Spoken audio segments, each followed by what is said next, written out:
This week I'm talking to Janet Newenham, who is a well-respected blogger within the travel blogger industry, and she also has her own YouTube channel now, which is growing very fast, and I'm going to talk to her about both. She's been a blogger for over 11 years, so started doing it long before a lot of people got into the blogging game, and now has also moved across to YouTube and is doing very well with that.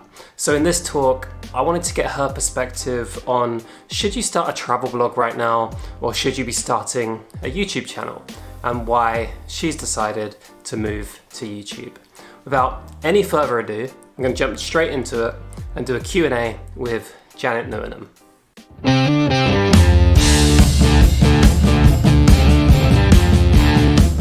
3, 2, 1, and we're live. Okay, hey Janet, how's it going? Hi, I'm good. I'm very good. Greetings from Cork in Ireland, where it's nice and sunny outside. Yeah, it's actually really nice here as well. And well, not quite as nice as Bali, which is where we have both been living for a while before this, but obviously with situations changing and whatever, I'm back in UK now and you're back in Ireland. But still happy to be here at least. Are you the same? Yeah, I'm happy to be with my family, and I'm getting to see my niece because I didn't see her for like 7 months. I'm getting to see her every day. She comes and crashes on my bed. She's like 7 months old. So yeah, I'm quite actually enjoying it, to be honest. Okay, me too. Strangely, I'm actually enjoying kind of being here and enjoying getting on with work, but also just the simplicity of it, I guess. Working during the day and then going out for some exercise. But I guess you are now not able to do as much exercise as you hoped. Yeah. Yeah, I actually just sort of broke a bone in my foot yesterday. Yeah, I'm sorry to hear that. But it's okay. I'm in this big boot thing, this huge boot, and I've got crutches. So it's locked down. I can't go far anyway. So I guess there are worse times that this could have happened. That's for sure. Yeah, definitely. And maybe a chance to get on with some things anyway, now that you can't get out and go cycling like you'd want to. But right, okay, so so firstly, the way I'm kind of doing this with people is when we're starting to have a chat. So I'd like to get into how they're traveling, how they're making money online, and then how other people can do it as well. So firstly, I know for yourself, you started a few years ago with a travel blog. So maybe you could give an introduction of who you are and how you started, and we'll go from there. Yep, sure. So my name is Janice, and I run the travel blog Journalist on the Run, which I have been doing for almost 11 years, 11 years this August. For the first 5 years, it was just a hobby. And for the last almost 6 years, it's been my full-time job, which is, every time I say that, I'm like, really? Yeah, for the last almost 6 years, it's been my full-time job. And I've been traveling the world full-time for the last, 5 years. And I also have a YouTube channel, which I started about 2 or 3 years ago.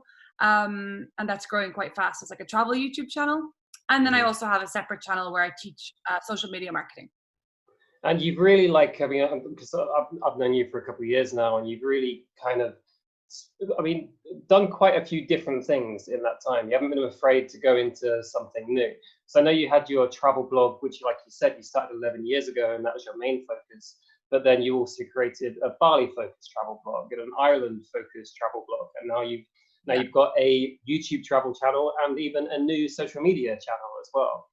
Yeah. I mean, how that's a lot to manage. How are each of them going for you?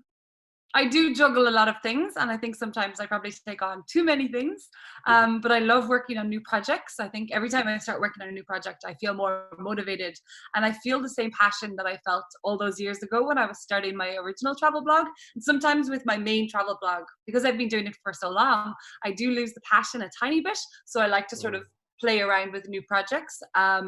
So yeah, I had an Irish travel blog with 2 friends. We actually sold it earlier this year. I have an eco-conscious travel blog with a friend in Ireland. We've been doing that for 2 years. I have a Bali travel blog, and I just set up a new Ireland travel blog. Right, wow. And I have my main travel blog, and I have my YouTube and my social media growth hacks YouTube and social media growth hacks website. Right, okay, so that's another website to add to the mix too. And this all started, I mean, like, because you started your travel blog, like you said, your original one 11 years ago. When you started that, did you have an idea to start making money with that? Or did you just start because you enjoyed writing? Yeah, I studied journalism in university and I've always loved to travel. So the idea of just writing about my travels was always something that I loved to do. So when I finished university, I actually moved to South Korea for a year, teaching English. And a few people there had, you know, fun blogs as hobby blogs. And everyone back home was interested in my life in Korea, like just everything. Everything was so different and the culture was so different, the food, everything. And I would write about the most basic things like how to use a washing machine in South Korea and how to order coffee in South Korea, you know, like really basic things. My website was getting, honestly, it was getting more traffic than I have right now, which is really painful to say. But, because of the current situation, I lost a lot of traffic. But yeah, it was getting a lot of traffic, but I didn't know you could make money. That was never even a thought. Like, I didn't know you could make money. I definitely didn't know you could get, you know, like free travel and sponsored stuff. And I definitely didn't know that I could get paid to travel. Right, wow. And then, like, I mean, so many years later, now you've got like spread around quite a lot with both YouTube and your blogs and your other websites. So I guess you're now coming at it more from a perspective of, I know I can make money with these new websites rather than just writing about it because you enjoy it. Would that be fair to say? Yeah, definitely. I definitely look at websites now. Whether that's right or wrong, I don't know, but I definitely look at everything as if it's a business. Because we all need to make money, and you know, I'm in my early 30s now, and I'm sort of thinking about buying a house and stuff like that. So your priorities change, and you need to start saving a bit more. So yeah, I have a few websites, and everything I look at more like a business. No, but I mean, yeah, the reason I ask is because I think that's completely fair. And I think like you decided to go into with your new websites and your new channel into more specific niches rather than making it generally about your life. And that's one thing I kind of advise to people, to look at where the opportunities are and look at what niche you can get to and where you can become an authority in. And that is what you've now started to do with your other channels, right? Yeah, for sure. And I actually wish I had done it earlier. I think my own blog probably would have grown faster if it was more niche. But it's fine. I mean, I'm interested in many different things, so it's quite a general travel blog. But I do wish I had started some of the niche things earlier, because yeah, we're all interested in a lot of things, and at this stage, very knowledgeable on certain topics. So I do kind of wish I had started these niche projects earlier. Yeah, actually, me too, and that's why I'm quite like happy with this channel now, because I kind of with the Life of George channel, the travel channel. Well, not the old; it's still going. With the Life of George channel, I was kind of thinking like, can I put this video up there, or does it not really fit with my channel, so I can't make this video? And there were videos that I wanted to make on a niche subject, which now I can put into here, and I can put onto this channel. It's stuff that I really it's got a home for this kind of content I really want to make. So that kind of makes sense, but that's like, I guess you could do the same with your different websites and your different YouTube channels too. Yeah, for sure. And I think they grow faster when they're niche, you know, and people not even grow. I mean, they do grow faster, but I also find that the same people are coming back again and again, and you develop a really loyal audience. Like on my new YouTube channel, I mean, I have less than 1,000 subscribers. Everyone has watched like 4 or 5 of the videos. Like they've all told me, oh, I watched this video and I watched this video and I watched this video. And I'm like, that's phenomenal. Like on my main channel, I think people watch 1 or 2 videos and then they're like, okay, that's cool, bye. And they don't even subscribe. Sure. Yeah, and I definitely I want to ask you about that in a second for sure. But I just want to take it because there's something I really want to ask you there. But I want to take like a step back and ask you. So some people starting to travel now, they'll be thinking about maybe starting a website, maybe starting a travel blog, or maybe starting a YouTube channel, or you know, there's so many options to choose from to make money, and to also like, it's what medium you enjoy. But you started with a travel blog and then moved over to a YouTube channel now. So maybe you can explain the process there and why you decided to do that. Yeah. Why? Sorry, which process? Sorry. I mean, sorry. why you stopped doing a travel blog, or why you did a travel blog less and moved to a travel YouTube channel? Yeah, of course. Sorry. Yeah, so I mean, I've been blogging for 10, 11 years, and I actually probably at this stage prefer to make video. And the reason for that is that I mean, my blog did become a business, and in order for it to become a business, you really have to focus on SEO, search engine optimization, which means you're writing slightly more boring posts. You know, they have a real focus, they're filled with keywords, mainly list posts, and you don't really get to tell your story the way I used to, you know, like more like, not really diary entries, but just more fun, crazy stories, travel adventures. And I think with SEO, and when you're treating your blog as a business, you really have to be focusing on keywords and SEO and how to give value to people and show them the exact information that they're looking for in the quickest way possible. Whereas I find on YouTube over the last 2 years, I've been able to get back to the storytelling. A lot of my videos, my travel videos, they're not scripted. I'm just vlogging, I'm traveling around, I'm laughing, I'm eating like things that I never would have eaten. I could do a whole video about me drinking a cup of tea in Sri Lanka. Whole video. And it could get like 10,000 views. Whereas if I wrote a blog post about a cup of tea I drank in Sri Lanka, it wouldn't get any views, you know, or no one would read it. So I do find it's just a totally different type of content.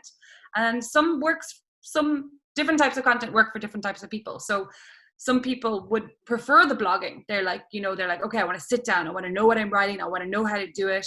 I know I tick all the boxes and I'm going to do well. Whereas YouTube, like, you don't know which videos will do well and which won't. You just don't. Some of them take off and you're like, how did that video take off? It's like a 2-minute video with drone clips. It's got like 100,000 views. So it's kind of exciting. So you moved across to it because you fancied, like, you had started to enjoy making videos more, and you thought, this is what I want to put my time into. Yeah, for sure. I think I'm at an advantage because my travel blog does make money, you know, so, and it's very passive. The money is from ads and affiliates and stuff, and it kind of just comes in every month up until now. So it has been easy for me to take a step back from the travel blog. I mean, when I was in Bali, I really wasn't writing any posts from my main travel blog, and I was just focusing on video.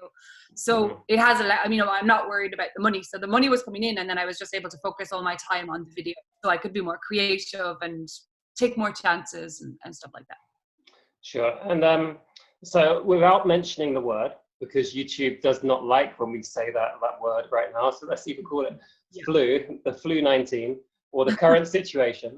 Current situation. How has that affected you right now? If you're with the travel blog and with the YouTube side of it, I mean, like, are you comfortable saying? Because I know a lot of travel blogs have been massively affected by that. No, definitely. Yeah, my traffic has been decimated. I am now getting, I would say, like maybe 10 or 20% of the traffic I was getting in January. Like in December, January, which means your income is also way down. I was making good money from affiliate marketing. That's all stopped because no one's booking hotels or hostels or, you know, travel insurance or any of that. But some of my income, luckily I diversified my income over the last few years, and it's not all just, you know, display adverts or affiliates. So I do have about 9 streams of income. Okay. And so it's not totally, I'm not crying yet, let's put it that way. It's still making money. Sponsored posts, I'm doing a lot more sponsored social media than before. A lot of tourism boards have started approaching me and asking me to do sort of recovery campaigns. So I don't have to go to the country, but I am promoting the country through social media posts, videos, sponsored blog posts. So yeah, it's not totally, I haven't given up hope or anything, but it's definitely on hold, and I don't know how long it'll be until we're back to this current situation money levels. Sure. And well, I think it's kind of something that you wouldn't really have thought of before, like how I mean, no one could have anticipated it, right? No one can anticipate that the whole world is going to lock down, but I guess because a lot of blogs and a lot of the content you find on websites was positioned towards people that are actively traveling, because it's all like a lot of it is the top 10 things to do in the place you're in, or how to do something when you're in the place you're in. That's quite different to YouTube content, which is more just experience based, and YouTube content which you can watch anyway, because it's that sort of voyeurism of watching through someone else. So I think even though people would expect travel YouTube channels to be massively down, from what I've heard from people and from what I've seen from my own channel, it hasn't been affected as dramatically as a travel blog. Yeah, no, for sure. I would say that my traffic on my YouTube is almost the same. Sometimes it's up compared to a few months ago. Sometimes it's down, but my revenue is down. But I don't know if that's the case with everyone. I do find that like the amount of money I'm making per 1,000 views is down a bit. But no, it's not anywhere near as affected as the travel blog. So I am focusing now more on YouTube, and I'm doing like cooking videos and look at the farm. Let's do a farm tour. Diversifying my videos. And I saw that's actually done really well as well, because you identified that within your main travel channel, you've been to Sri Lanka a lot. So you have, a good interest in Sri Lankan content. So you just made a Sri Lanka food video back at your home island, which I saw is doing really well. Yeah, it's doing really well. So it sounds a bit bad, but at first I was worried because when I do Sri Lanka content, the CPM is very low. Because when you make videos about certain countries, whether in Southeast Asia or just certain countries, the CPM is lower. Not that I'm trying to do everything for money. I really do just love Sri Lanka and love making videos about it. But I've now realized that actually a huge chunk of people watching my videos are Sri Lankan people living abroad. And then the comments are really coming through in the last 2 videos. Like I must have got 50 comments from Sri Lankan people living in Ireland, which I think is amazing. So now I'm like, okay, so it doesn't actually matter. I just got a huge Sri Lankan fan base around the world. And yeah, I'm just going to keep going, keep making these cooking videos if I can on one leg. We'll see. No, I think it's an important point to make as well, because like that's the reason that you don't get into starting making YouTube videos if you're doing it purely for the money and the CPM. It will not work. That was never why I started, and that's never why anyone starts a YouTube channel. Really, you start because you enjoy making videos and you want to do that. And if you're going into it for the CPM, it's not going to work out. But it is interesting to find out more about these sort of things and find out how you can like influence it and how different countries watching and different factors do influence it. Because I mean, my monetization on YouTube as well is down the last couple months, and I saw a dramatic drop off after this whole lockdown situation happened. And I'm guessing personally, I mean, no one from YouTube will ever confirm it, but I'm guessing it's because advertisers are paying less to be in front of travel content. Because even though, I mean, it just makes less sense that travel agencies, travel tour companies, flight operators, they're not going to be putting big money into marketing right now because no one's booking. So that is definitely down, and I see that in myself, but the views are still good. Yeah, and I think I'm using this time, both with all my blogs and my YouTube, is just to build up my audience. And it's really working, you know, whether it's TikTok or Instagram or YouTube, I'm just showing them my life every day. I'm showing them the real me. Everyone's getting to know me. I'm messaging back everyone that messages me. I'm trying to reply to all the comments. And yeah, like, I mean, I've had people message me like, oh, can we come and visit your house? And I'm like, okay, calm down. Like, they think they know me a bit too well. To send them postcards to Sri Lanka, which I will. But yeah, you know, they're really getting to know me as a person. Like, oh, we like your niece, she's so cute, put her in more videos. That'd be interesting. You could do a Sri Lanka meetup in Ireland. Yeah, once lockdown is over, I think I actually might do that. That's cool. And I was just about to ask something else as well. Okay, it's gone. I'll come back to it. But so you were growing quite well. I mean, really well, actually, on that main travel channel. But you just hit 10K, which was an awesome achievement. And then quite quickly afterwards, you've hit 15K as well. Am I right? Yeah. 17 as of yesterday. 17, and that's within about a month. I think. I mean, maybe that's really good, strong growth to like go from that. But then you also decided to create another YouTube channel. Because I think a lot of people at that point would be just putting everything into the main channel, or, you know, the channel that's growing fast, and just whacking whatever content they can think of on that. But you decided to differentiate your channels and have one that's more focused. Yeah, so my travel channel was growing really fast. Right now it's growing at, I think, exactly 1,000 a week, because I was 10,000. I've been home for 7 weeks. Yeah, 1,000 a week. So that's for me, that's amazing. Like, it's really good. Yeah. But I was experimenting with different types of videos. I was at home, I wasn't traveling, and I don't have that much travel content that I haven't used already, because I'm quite quick at editing.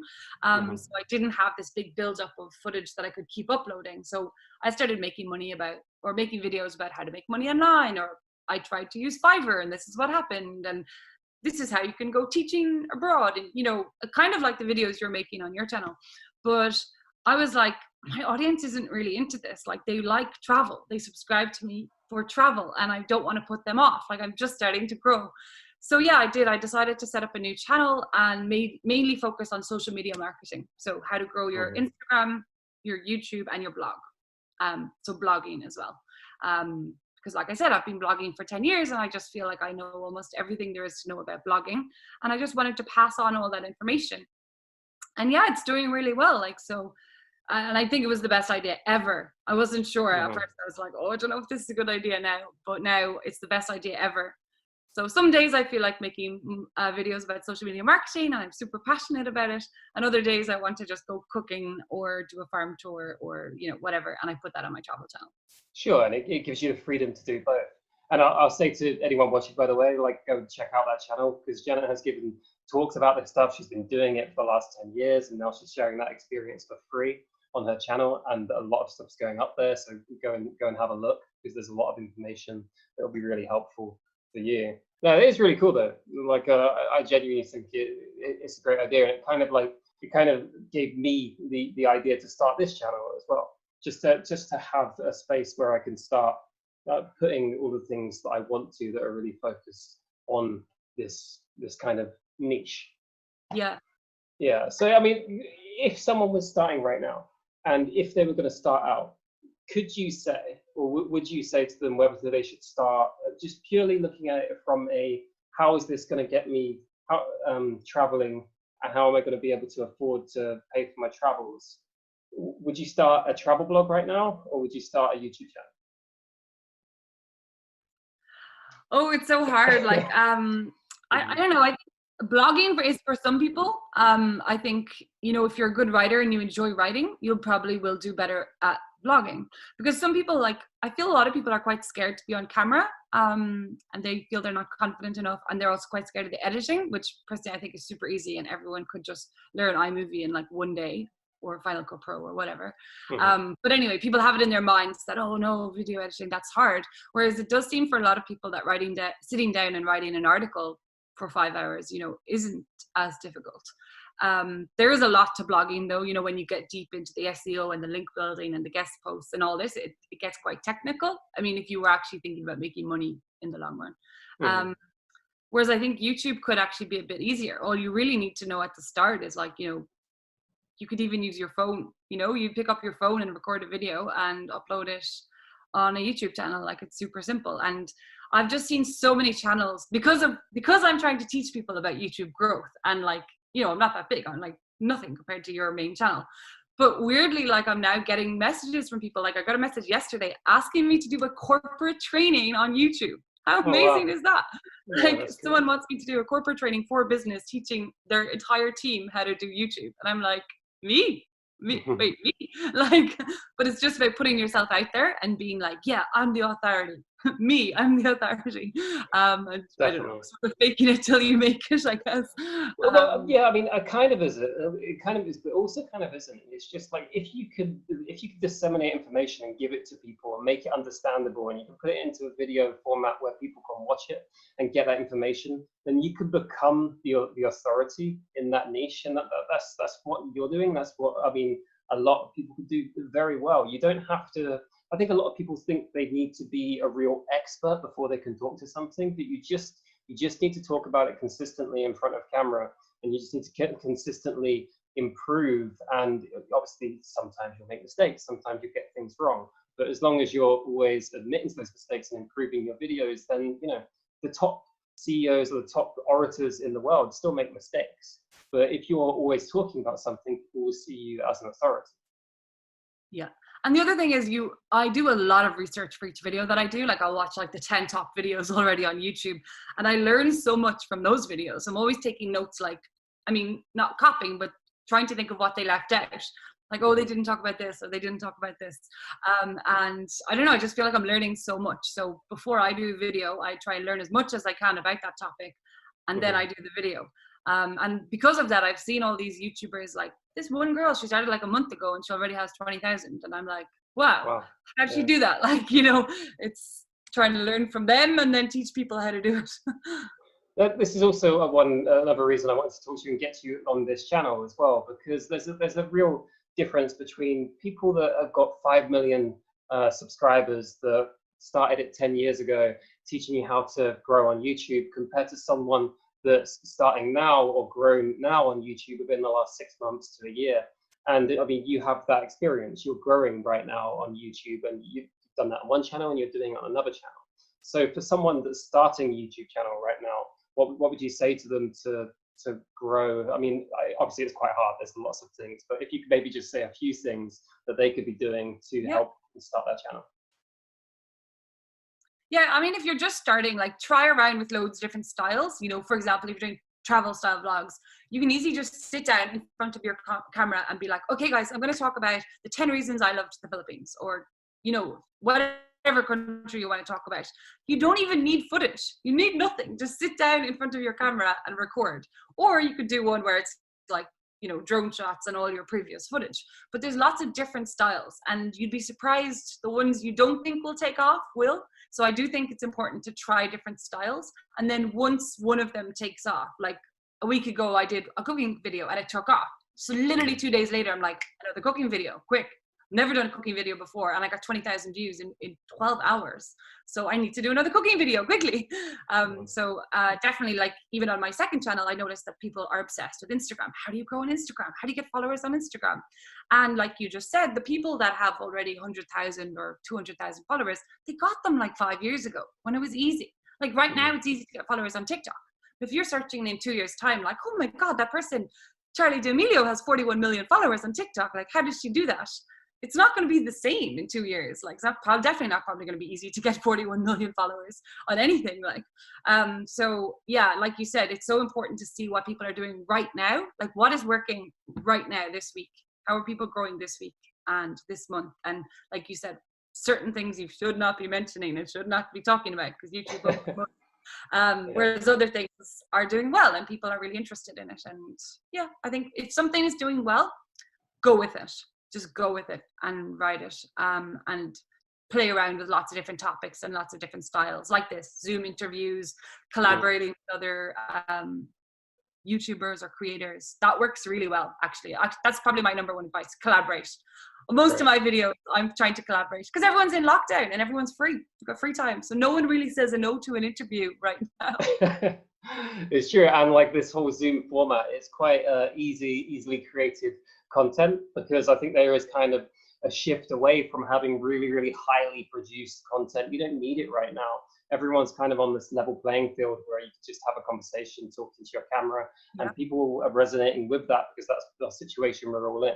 Even like big studios, big whatever, it's become even irresponsible to have a big studio and have a big team. So instead, all the news broadcasters are just doing it from their couch or from their office chair or whatever. James Corden and Jimmy Kimmel Show, they're all just doing it like with the like handheld camera, like vlogging, which is hilarious. So suddenly we're on the same level as them. Completely. And you mentioned earlier about using this time to build an audience, and I think that's amazing as well, because this is the time where loads of people are watching things, and you can get out content there and start building an audience straight away, which is what you're doing and what you're doing very well. I think another thing you touched on as well is just get a video out and learn from it, because lots of people, I mean, perfection is the enemy of progress. A lot of people will try and make the video perfect and not get it out. I heard some great advice from a guy, Jay Shetty, if you ever followed him a few years ago. Yeah, he said, make the video 70% good and then get it out. Every video should be 75% finished, and that's fine, and move on. Well, that's definitely what I do. I rewatched some of my ones last week and I said the same word twice in a row. I don't know, there was some mistake in it. I'm like, oh, Janet. And I'm like, whatever, like, I'm trying to do a video a day. What do you expect? No, perfect. Yeah, thank you. I think that's great. I think it's great advice, and thank you for coming to this impromptu Zoom show. No worries. Thanks for having me, and best of luck with your new channel. I'm enjoying following it. Cool. And where can people find you? Yeah, My blog is journalistontheRun.com, and on Instagram I'm at Janet Newenham, and Twitter at Janet Newenham. That's how you. YouTube Janet Newenham. Yeah. Perfect. Okay. Thanks, Janet.